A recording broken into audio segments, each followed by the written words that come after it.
चलो 1 2 3 तो बहुत तो कुछ ज्यादा ऊंचा हो गया यार आप 1 2 3 स्टार्ट। सो हेलो दोस्तों, जैसा कि आप लोग जानते हैं कि अभी हम लोग रिसेंट में ही नॉर्थ ईस्ट का एक टूर कंप्लीट करके आए हैं और मैंने आप लोग से एक वादा भी किया था, जैसे हमारा टूर कंप्लीट होता है मैं आपको एक्सपेंस से रिलेटेड एक इंडिविजुअल वीडियो दूंगा। तो हाँ दोस्तों, आज वो समय आ चुका है। तो इस वीडियो में हम बात करेंगे कि हम लोग कैसे गए और कौन सा रास्ता हम लोगों ने चुना और कैसे हम लोगों ने पैसे को मैनेज किया और कितने दिन हम सफर पे रहे। तो सबसे पहले शुरुआत करते हैं अपने शहर गोड्डा से, जहां से हम लोग भागलपुर गए और इसके लिए हम लोग इस्तेमाल किया एक लोकल ट्रेन जिसका कॉस्ट आया 25 रुपीज पर पर्सन। देन हम लोग भागलपुर से न्यू जलपाईगुड़ी गए, जहां पर हम लोगों ने रिजर्वेशन करा रखा था, जो हमें पड़ा 255 rupees per person.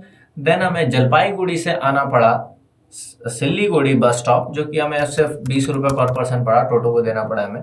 Then bus stop से हम लोगों ने बुक की अपनी बस, जो कि हमें लेके गई गैंगटॉक, जो कि हमें पड़ा 120 rupees per person. In total अगर आप जोड़िए तो हम अपने शहर से, अपने होम टाउन से गैंगटॉक तक पहुंचने का अगर खर्च बताएं तो 420 रुपीज तक में हम लोग गैंगटॉक पहुंच गए थे। अब बात की जाए हमारे फूड कॉस्ट की, तो 500 रुपये प्रति दिन यानी 3 दिन का 1500 रुपये आया।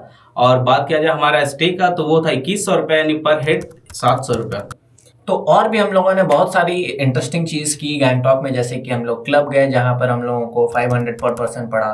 फिर हम लोगों ने टैक्सी बुक की थी बहुत अलग अलग प्लेसेस को घूमने के लिए, जो कि 1000 रुपीज़ की थी, यानी पर पर्सन 334 रुपीज़ पड़ी। और ऐसे भी हम लोग बहुत सारे टूरिस्ट प्लेसेस गए। अगर सबको कंबाइन, सबकी एंट्री फीस को कंबाइन कर दिया जाए तो अराउंड 200 रुपीज़ पर पर्सन पड़ता है। यानी अगर इन सबको टोटल कीजिएगा तो सिर्फ गैंगटॉक घूमने में हम लोगों ने 3656 रुपये खर्च किया। अगर आप चाहते हैं कि अपना सफ़र यहीं तक ख़त्म कर दें और यहीं से अपना घर वापसी करना चाहते हैं तो कुछ आप 500 रुपये इस पर और ऐड कर दीजिए और आप यहाँ से घर वापस जा सकते हैं। यानी तकरीबन 4100 से, यानी 4100 to 4200 में आप अपना बेहतरीन ट्रिप बुक कर सकते हैं। लेकिन हमारे साथ ऐसा नहीं था कि हमें अपना सफर जारी रखना था, तो हम लोग गैंगटॉक से निकल चले दार्जिलिंग की तरफ, और जिसका कॉस्ट हमें आया 400 रुपये। और जो इसका व्यू था वो बहुत शानदार था। बात की जाए फूड कॉस्ट की, तो ये भी सेम गैंगटॉक की तरह ही था।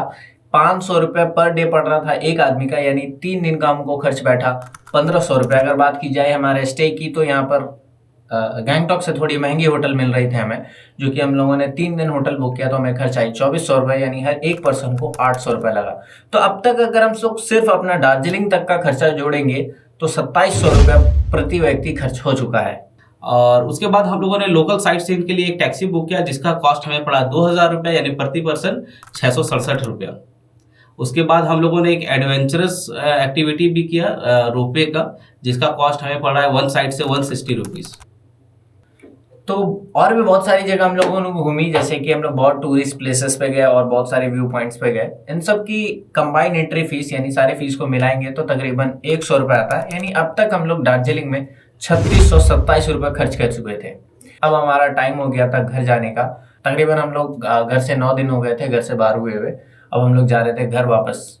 तो दार्जिलिंग से सिलीगुड़ी का जो हमें कॉस्ट पड़ा वो था 250 रुपये, और फिर सिल्लीगुड़ी से जो भागलपुर का कॉस्ट पड़ा वो था 255 रुपये, और भागलपुर से जो हमारा शहर गोड्डा है उसका जो प्राइस पड़ा वो था 150 रुपये, और हम लोग अब तक अपने घर पहुंच चुके थे। अगर बात की जाए तो टोटल हम लोगों ने गैंगटॉक घूमने में स्पेंड किया है 3656 रुपये, यानी 3652 रुपीज़। और पूरा दार्जिलिंग घूमने में हम लोगों ने खर्च किया है 4282 रुपीज़, यानी 4282 रुपये। अगर आप इन दोनों प्राइस को जोड़ दिए, यानी हम लोगों ने टोटल खर्च किया अपने पूरे ट्रिप पे 7938 रुपये। अगर आप भी चाहते हैं आपकी ट्रिप ऐसे ही कम बजट पे हो और ज़्यादा से ज़्यादा जगह आप घूम सकें, तो हमें फॉलो कीजिए और हमारे वीडियोस को देखते रहिए और अपने घर, अपने दोस्त, अपने फैमिली उसको शेयर कीजिए। मिलते हैं आपसे ऐसे ही न्यू ब्लॉग में। भारतीय बैकपैकर साइनिंग ऑफ।